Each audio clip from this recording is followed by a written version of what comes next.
So we take everything that we are as so personal. We always think that I've got anxiety, or I've got problems, or I've got difficulties.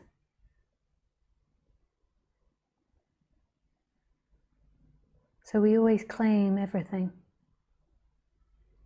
Like so you sit there and you think that you have stress or you have anxiety, but who is this I that actually has anxiety?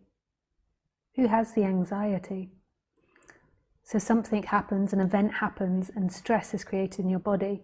It's not necessarily a conscious thought which creates the stress. Sometimes it's an unconscious response to a situation. Maybe you see aggression out on the street, or you see bills that you'd not expected on your table, and before you can even think about it, there's an unconscious response that happens in your body.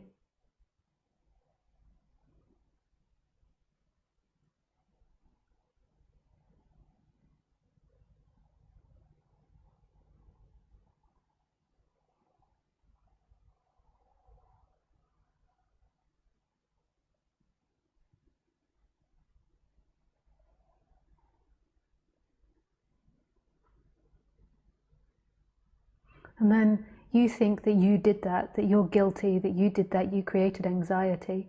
Whereas actually your anxiety and your discomfort is something that's formed from everything else that's happened. So it's from the way that your parents treated you, from the way that their parents treated them, to your genetics, the way you were born, the manner in which you were born, your first years of life. Like all of that was important to how you respond with particular circumstances now. And then when your thoughts go crazy about something, so say something goes desperately wrong, or maybe it doesn't even go wrong, you're just stressed about something, and your thoughts are rapidly thinking about that subject and obsessing about that subject and can't get your mind off it. We still believe that is us, that is who we are.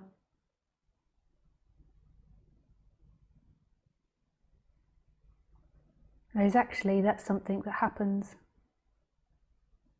It's a happening from no place. It's not actually happening from you. You're not guilty. You're not responsible of the stress or the anxiety. But on the surface, there's this me that says, that's me, and I'm guilty for this, and I've done something wrong for this. And that's how our society kind of plays. Like it's always telling you it's your responsibility to be happy. You've got to do this, this, and this in order to be happy. And if you're not happy, then it's your fault. And that's what other people sort of push onto you as well. Whereas actually it's not true. It's something that happens. In each moment there are responses happening. There are impulses happening. And they don't actually belong to anyone. They're not somebody's impulses. The idea that you're someone behind everything, like in a secret room behind your consciousness, like typing everything in, I'm going to have stress there, going to be a bit of happiness there, a bit of this, a bit of that, and then it's all manifesting, is an absolute lie. When you really go deeply into meditation or deeply into yourself, you see that all thoughts and feelings and experiences are arising out of no place, right here, right now, arising out of no place.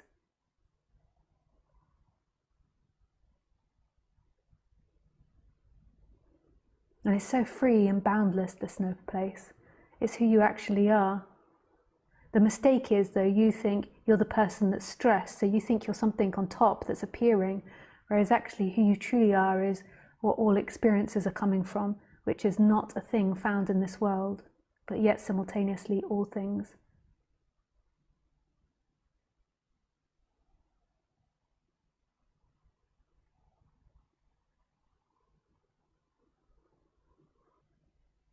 So you're not actually someone with anxiety, so that's your first mistake, is the idea that you're a solid entity that owns this anxiety and it's your job to fix it. So what we can say about anxiety is that the way that your body is functioning in time either affects or decreases it. So if you spend like all weekend drinking alcohol, then maybe on Monday your anxiety is heightened. If you drink lots of coffee, maybe the anxiety is heightened. See, this is where the mistake lies, because then you still think that that's you. You chose to get drunk and therefore the anxiety is your problem. You chose to drink the coffee, Therefore, the anxiety is your problem.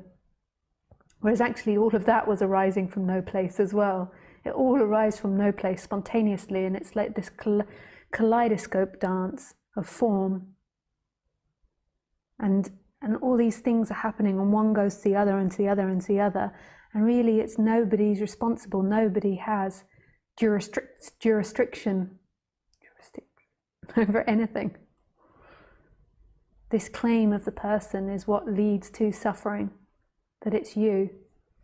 So the anxiety, to me, the way non-duality reduces anxiety is not so much from methods that you learn to reduce anxiety, because there does seem to be methods that can be learned that reduce anxiety, but more because it's seen that it's not you that has anxiety. Anxiety doesn't belong to you, and that is deeply relaxing, knowing that who you are is a pattern, is a response that's happening. And anxiety comes from many different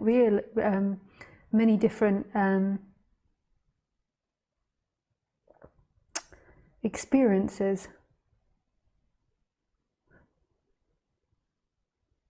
Or distress or discomfort. And some people just get anxiety in particular situations. They're sort of having a bit of a trauma recall. So like something stressful happens and then it reminds them of something in childhood, and they have a bit of a non-duality helps anxiety because it's seen that that's not you.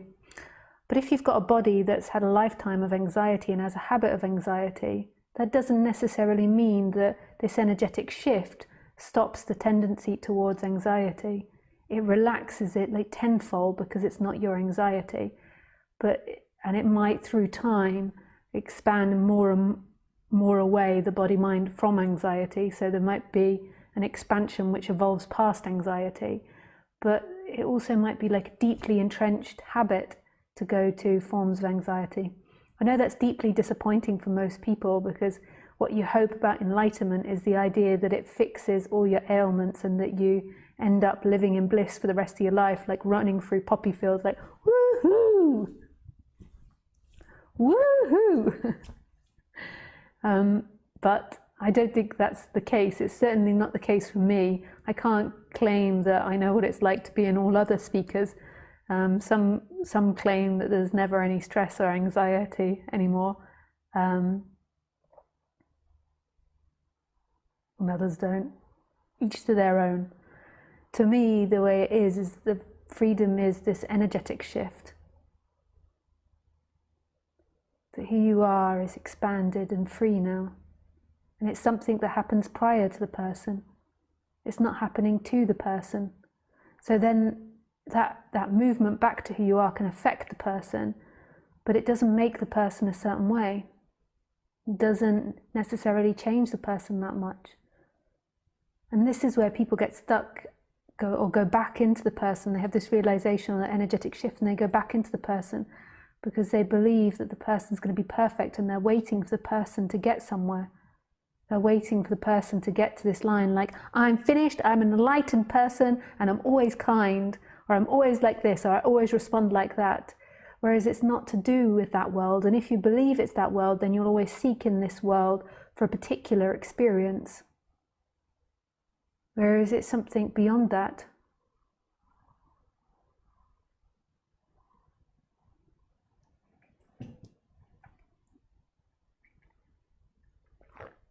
Who is it that's experiencing that person with anxiety?